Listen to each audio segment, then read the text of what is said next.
Assalamu alaikum, on se retrouve pour la 4e vidéo dans laquelle on parle d'islam et d'économie en bref. Alors dans la première vidéo, je vous avais parlé de l'importance de ce sujet.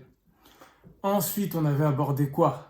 La question de savoir que le prophète, alayhi salatu wassalam, en arrivant à Médine, il a établi 2 lieux communs. Pas que 2, mais 2 institutions très importantes. Le lieu commun de la dévotion, qui est la mosquée. Le lieu commun des transactions, qui est le marché. Dans la 3e vidéo, j'avais parlé du fait qu'est-ce que cela implique de comprendre les grands objectifs. Enfin, le grand objectif de faire des transactions, c'est de permettre à chacun de pourvoir à ses besoins, d'acquérir de quoi pourvoir à ses besoins pour lui-même et les personnes qui sont à sa charge, et ceci de manière, on va dire, indépendante. Quand on dit indépendante, c'est-à-dire sans avoir recours à la mendicité. Maintenant, dans cette 4e vidéo, comme vous le savez, je fais une vidéo au feeling dans laquelle on aborde des sujets et on regarde où est-ce que ça nous mène. Je pense qu'il est important de saisir, d'avoir des petites réflexions. Qu'est-ce que tout cela, vers quoi tout cela nous mène? En sachant que l'objectif des transactions, c'est de faire en sorte que chacun puisse pourvoir à ses besoins de manière autonome, ça va nous mener vers différentes contrées, si je puis dire. De 1, premièrement, ça va nous permettre de comprendre que finalement, lorsqu'on fait des transactions ou lorsqu'on fait un métier, par exemple, la seule mesure, on va dire, d'un bon métier ne sera pas nécessairement sa capacité à nous donner beaucoup d'argent. C'est pas parce qu'un métier t'apporte beaucoup d'argent que ça veut dire qu'il est meilleur qu'un autre métier. Parce que concrètement, il y a des métiers qui peuvent rapporter beaucoup d'argent, mais qui sont nuisibles pour la société. Et inversement, il peut y avoir des métiers qui rapportent peut-être moins d'argent, mais qui sont bien plus bénéfiques pour la société. Un exemple, le fait de travailler, par exemple, le fait d'être une banque. La banque, elle fait du riba, elle crée de l'argent à partir de rien, et elle veut faire du profit pour elle-même. Donc, facilement, si elle veut faire du profit pour elle-même, elle peut prêter son argent à intérêt, sans vraiment regarder si le projet ou l'argent qu'elle prête va servir à un projet utile à la société. Déjà, ça avec intérêt, c'est un gros problème pour nous parce qu'il y a du riba. Mais en plus de cela, comme elle veut faire que du profit, elle va prêter son argent à ceux qui peuvent lui donner un certain profit encore plus important. C'est-à-dire, ça peut être par exemple pour que des gens investissent dans les marchés boursiers. Et donc, ça déconnecte, on va dire, l'argent de l'économie réelle. Ça veut dire quoi, ça déconnecte l'argent de l'économie réelle? Ça veut dire que cet argent-là, en fait, il va être investi dans un espèce de casino qu'on appelle le marché boursier. Certains vont gagner de l'argent, mais dans la société, concrètement, ça ne nous a pas apporté quelque chose de plus. Il n'y a pas un produit en plus qui a été apporté, il n'y a pas un service en plus qui a été apporté, mais il y a des gens qui ont gagné de l'argent. Et au contraire, ça peut même faire des crises, ça peut même gonfler les prix, parce que s'il y a beaucoup d'argent qui va dans un secteur donné, ça commence à gonfler les prix, l'inflation, etc. Donc, avec la banque, on peut faire beaucoup d'argent, mais en étant nuisible à la société. Alors qu'on peut faire un autre métier, par exemple agriculteur. En étant agriculteur, je suis utile à la société, parce que je suis la base qui permet aux gens de manger. Et forcément, tout le monde a besoin de manger. Et ça ne veut pas dire que je vais gagner beaucoup plus d'argent que le banquier.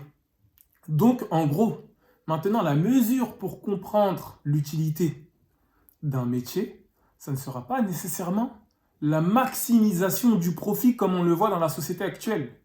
Mais on va regarder aussi surtout si c'est bénéfique à la société. On se rappelle, le prophète alayhi salatu wassalam nous a dit « Le meilleur d'entre vous est celui qui est le plus utile aux autres ».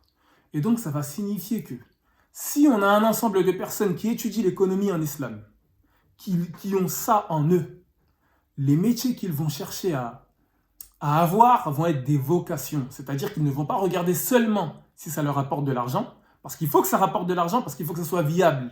L'objectif, c'est d'être autonome, de pouvoir vivre en étant autonome sans avoir recours à la mendicité.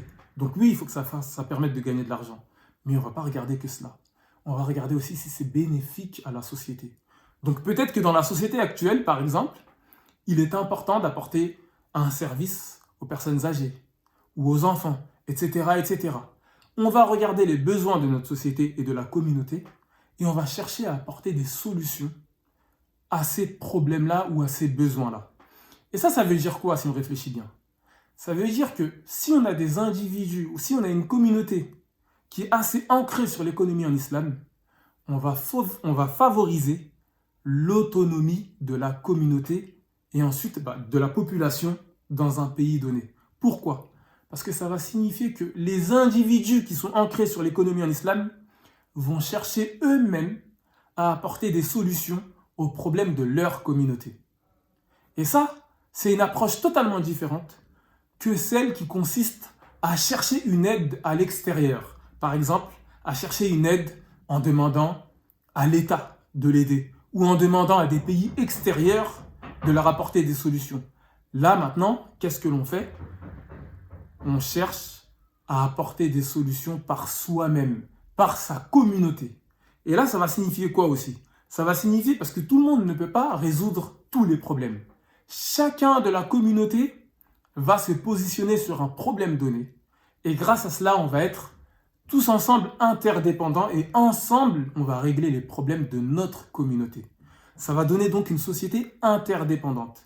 Et là, si vous réfléchissez bien, ça se recoupe totalement avec le hadith du prophète, la parole du prophète alayhi salatu wassalam, qui nous dit « Les croyants, dans leur lien d'amour et de compassion, sont comme des briques qui se soutiennent l'un l'autre, les uns les autres. » En gros, en partant de l'économie, on voit que ça se recoupe ensuite avec toutes ces valeurs que le prophète alayhi salatu wassalam nous a enseignées. Mais pour cela, il faut qu'on apprenne l'économie en islam, pour l'appliquer. Autrement, comme je vous l'avais dit dans une vidéo, on sera de facto orienté et influencé par l'économie ou par l'idéologie de la société dans laquelle on vit. Aujourd'hui, la société dans laquelle on vit, ce qui est primé, c'est la maximisation du profit. Ça va faire quoi en sorte? Ça va faire quoi le fait de vivre dans une société qui vise la maximisation du profit?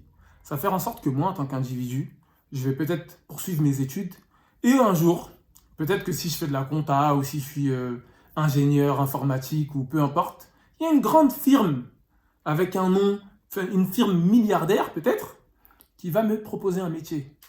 Moi, je vais travailler pour cette firme. Mais est-ce qu'en travaillant pour cette firme, en réalité, je soutiens ma communauté ou la société?